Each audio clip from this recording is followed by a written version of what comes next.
Hello guys, welcome back to my channel. So ఒక electrical device ఒకటి పని చేయడం లేదు. సో దీనికి రిలేటెడ్గా కొన్ని సెంటెన్సెస్ చూద్దాం.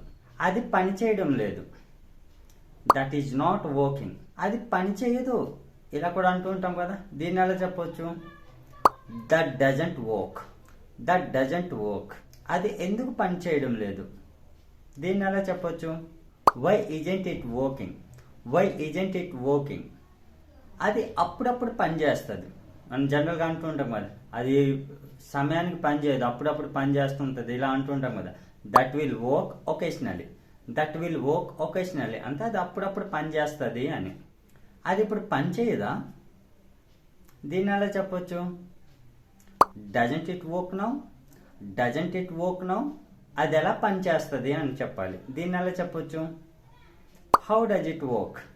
హౌ డజ్ ఇట్ వర్క్ అంటే అది ఎలా పని చేస్తుంది అని. అది ఎందుకు పని చేయలేదంటే ఎలా చెప్పొచ్చు? Why didn't it work. Why didn't it work అంటే అది ఎందుకు పని చేయలేదు అని. అది ఇప్పుడు పని చేస్తుందా అంటే ఎలా చెప్పొచ్చు? ఇలా కూడా అంటూ ఉంటాం కదా. అది ఇప్పుడు పని చేస్తుందా, ఇలా కూడా అంటూ ఉంటాం కదా. సో దీన్ని ఎలా చెప్పొచ్చు? Does it work now. Does it work now అంటే అది ఇప్పుడు పని చేస్తుందా అని. సో ఇలాంటి సెంటెన్సెస్ మనం రెగ్యులర్గా యూజ్ చేస్తూ ఉంటాం కదా. సో ఇలాంటి సెంటెన్సెస్ యూజ్ చేసి మీ డైలీ లైఫ్లో సింపుల్గా మాట్లాడవచ్చు. సో మీకు ఈ టాపిక్ యూస్ఫుల్గా అనిపిస్తే లైక్ చేసి సబ్స్క్రైబ్ చేయండి. Thanks for watching.